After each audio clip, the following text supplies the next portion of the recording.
The moment of death, as described by Edgar Cayce, is not the end of existence, but the unveiling of another reality. He often spoke of the soul as a traveler who has been temporarily housed in the body, using it as a vehicle. In the final breath, there is no sudden void. There is transition, almost like stepping from one room into another. The body grows heavy and cold, yet the consciousness begins to expand, free from the limits of physical flesh. According to Cayce, the very first seconds after death bring a profound silence. It is not the absence of sound, but the quieting of the constant noise that accompanies life. The racing thoughts, the physical sensations, the burden of worry.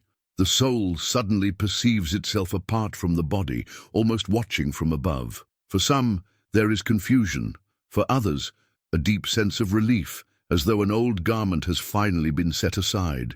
Cayce explained that the soul immediately becomes aware of light, sometimes dim, sometimes radiant, depending on the spiritual state cultivated in life. The first awareness is not of judgment, but of clarity.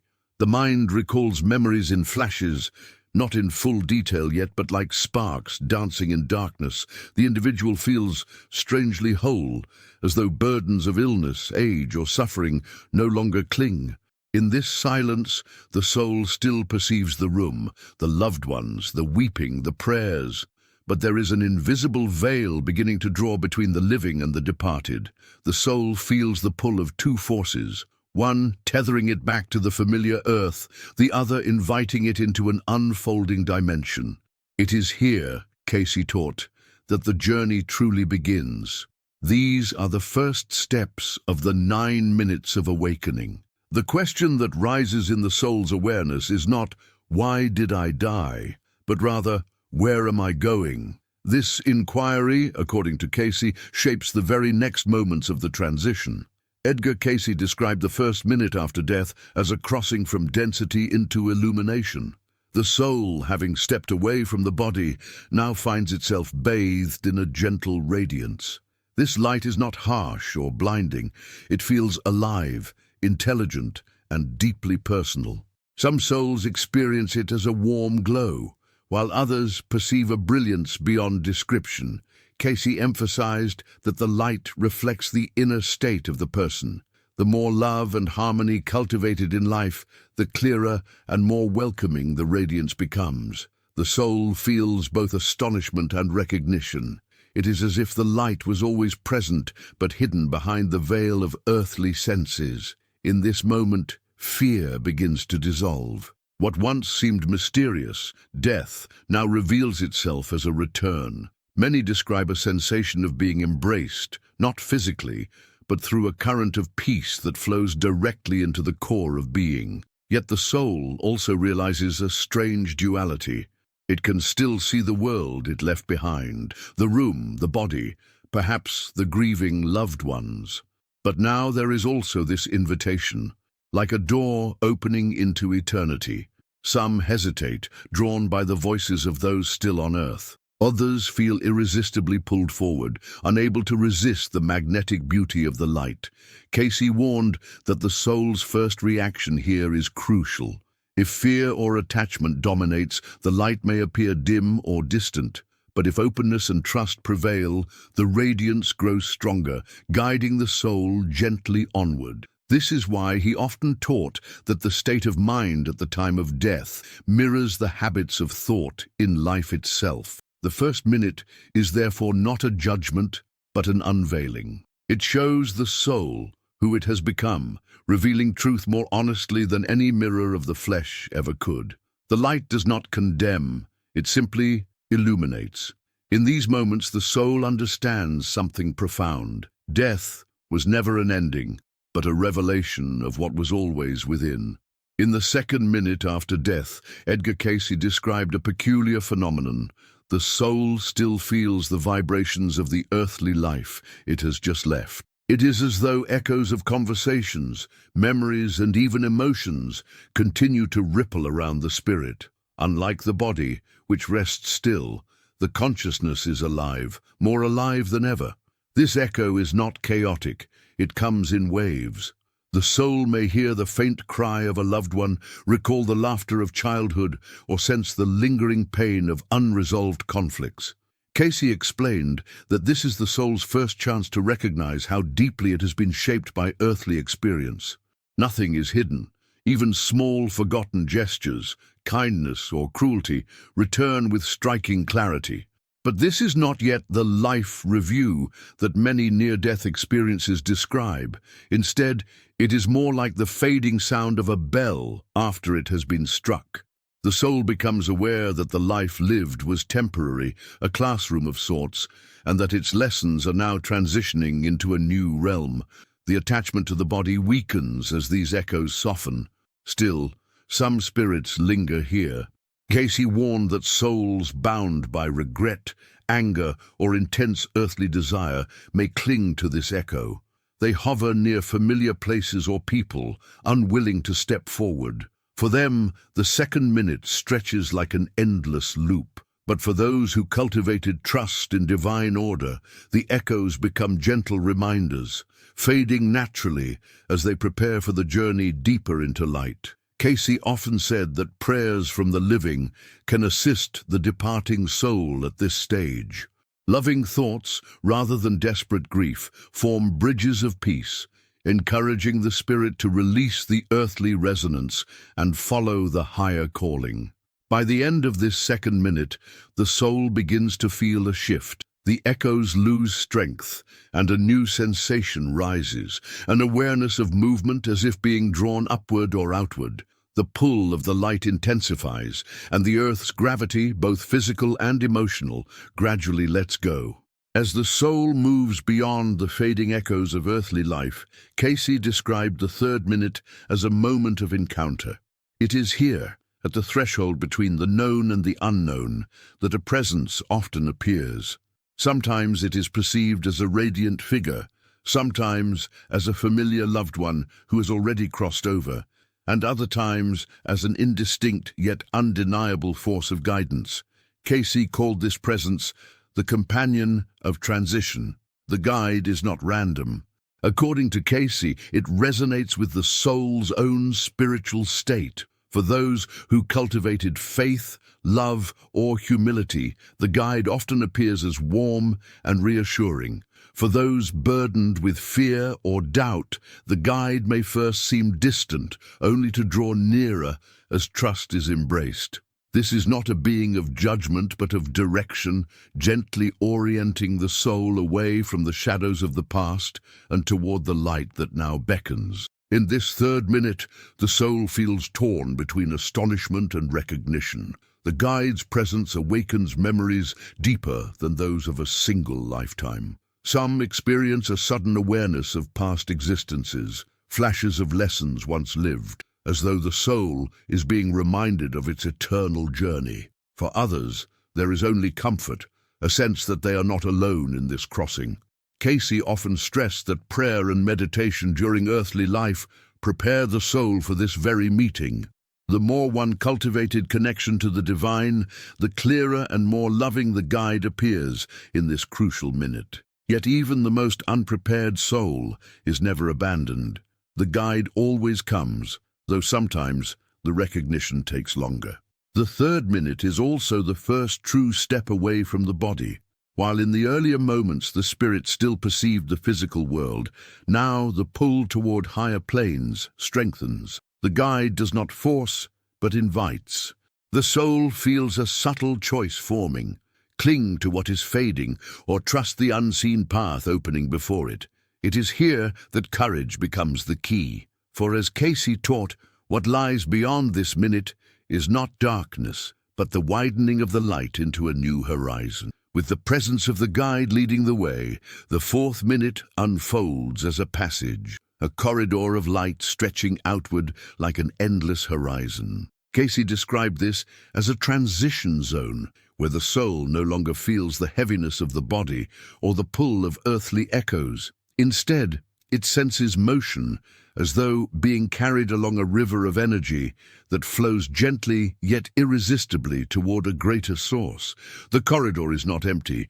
For some, it is filled with soft colors, golden hues, silver streams, or shimmering patterns that seem alive. For others, it feels like pure vibration, a hum that resonates with the core of their being.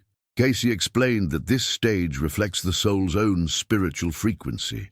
Those who lived in harmony with love and truth perceive the corridor as radiant and welcoming. Those who resisted growth may feel a dimmer path, though the light is always present, waiting for their openness to expand it. Along this journey, the guide remains near, steady and silent, offering assurance. Some souls sense other presences at a distance, familiar spirits, ancestors or figures of faith they revered in life. These do not always draw close, but their nearness provides encouragement, reminding the traveler that this road is well trodden by countless souls before. At this point, earthly attachments begin to dissolve more rapidly. The soul realizes it cannot return to the body, nor would it wish to. The sense of limitation vanishes. Pain, age, and illness have already fallen away. Now even the subtle ties of longing and regret loosen. What remains is an awakening clarity, a recognition that life was never about possession, but about growth. Cayce described this corridor as both individual and universal. Each soul perceives it through the lens of its journey, yet all are moving toward the same radiant source. It is here that time itself seems to blur. Though we call it the fourth minute, the experience feels timeless, both fleeting and eternal. By the close of this passage, the soul begins to sense something greater approaching, an unveiling not just of light, but of truth. It is the threshold of deeper remembrance, where the meaning of the life just lived will soon be revealed. As the corridor of light carries the soul forward, Edgar Cayce described the next stage as one of revelation. In the 5th and 6th minutes after death, the soul begins what many have called the life review. But Cayce clarified that this is not a tribunal or a harsh judgment. It is a mirror held up by the soul's own spirit, revealing every act, thought, and intention with perfect clarity. The review does not occur as a slow unfolding of events, but as a vast panorama all at once. Moments from childhood, adolescence, adulthood, times of joy, of failure, of love, of pain, surge into awareness like waves of living memory. Yet unlike human recollection, here every detail is accompanied by feeling. If you spoke a kind word, you feel the warmth it gave. If you caused harm, you feel the wound it created. The soul perceives its life not only through its own eyes, but through the eyes of those it touched. Cayce taught that this review is not punishment. It is awakening. It strips away self-deception, the little lies we tell ourselves to justify actions. In the light, nothing can be hidden, and yet the presence of love remains constant. The guide does not condemn, nor does the light withdraw. The purpose is understanding, not despair. The soul learns what it has sown and what remains to be healed in its eternal journey. Some souls rejoice, overwhelmed with gratitude as they see how even their smallest gestures of love rippled outward into eternity. Others weep, not from fear but from recognition of wasted opportunities, of love withheld or neglected. Cayce often said that this moment of truth is one of the most sacred, for it reveals both the beauty of human potential and the work still left undone. By the close of this review, the soul begins to sense a balance forming. The life just lived is no longer an anchor, but a lesson inscribed in eternity. The awareness of who one has become grows sharper, and with it the readiness to continue the journey beyond these first 6 minutes. Ahead, Cayce described, lies not only remembrance but choice, the direction of the soul's path into realms unseen. As the soul completes the life review, a new stage unfolds in the 7th minute, what Cayce called the crossing of realm. Until now, the soul has lingered near the threshold, still carrying echoes of the world it left. But in this moment, a greater separation occurs. The light that was once a distant glow now expands into a vast horizon, beckoning the traveler to step fully beyond the earthly veil. The sensation is not of walking or flying, but of being drawn, as though the soul is carried by currents deeper than wind or water. Some describe it as moving upward, others as expanding outward in every direction at once. Cayce taught that the form of the journey matters less than its essence. The soul is transitioning from the material vibrations of earth into the finer frequencies of the spiritual plane. This crossing is often accompanied by a sense of awe. The soul perceives colors and harmonies that have no earthly counterpart. The air, if it can be called that, feels alive, infused with intelligence. Every particle seems to sing of divine order. For the first time, the soul understands what it means to be part of something infinite. At this stage, the guide plays a crucial role. The soul may hesitate, looking back at the life it has just reviewed. Questions may rise. Will my loved ones be safe? Did I fulfill my purpose? The guide does not answer with words, but with presence, offering assurance that nothing is lost and that love binds souls across realms. The departed now knows. Death does not sever connection, it transforms it. Yet Cayce also warned that some souls resist the crossing.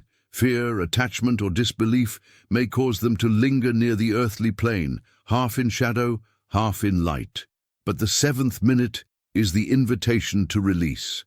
Those who surrender to the current find themselves lifted into a new dimension where time, as humans know it, dissolves completely. By the end of this minute, the soul has stepped across. Earth lies behind, not forgotten, but distant. Ahead awaits the final revelation, the purpose of these 9 sacred minutes. In the final moments of the 9-minute passage Cayce described, the soul enters what he called the embrace of eternity. The corridor of light opens into vastness, an expanse that cannot be measured in distance or time. Here, the soul is no longer merely observing, but fully immersed in the reality of spirit. It is as if a veil has been lifted from existence itself, and truth shines without distortion. The 8th minute brings a profound recognition. The soul remembers its origin. The sense of separation that defined human life dissolves, and an awareness of unity rises. The individual realizes that it has never been alone, not in suffering, not in joy. Every moment of life was interwoven with a greater fabric, one of divine intention. Some experience this as a voice of infinite love, others as a flood of knowing that transcends words. It is overwhelming yet deeply familiar, as though the soul has returned to its true home. By the 9th minute, the soul feels embraced, not by a figure alone, but by the source itself. Cayce described this as a merging, where the spirit tastes the eternal presence of God. It is not annihilation of identity, but fulfillment of it, a realization that the soul is both unique and part of something infinite. Peace floods every corner of awareness. Questions fade, replaced by clarity. The struggles of earthly life, once heavy, now appear as stepping stones, necessary lessons that guided the spirit to this very moment. For some, this embrace is brief, leading to further journeys in realms of growth and preparation for future lives. For others, it lingers longer, allowing the soul to rest in communion with the divine before continuing its path. But in all cases, Cayce insisted, no soul is abandoned. Every being is drawn into this eternal current, carried by love beyond comprehension. Thus, the 9 minutes after death are not a descent into darkness, but a revelation of truth. They show the soul who it has been, what it has learned, and where it is going. They are not an ending, but a beginning, a rare truth that Cayce believed humanity must remember. Death is only a doorway, and beyond it lies life more real than ever before. If these words moved you, if this journey through Edgar Cayce's vision awakened something deep within, then let this not be the end for you either.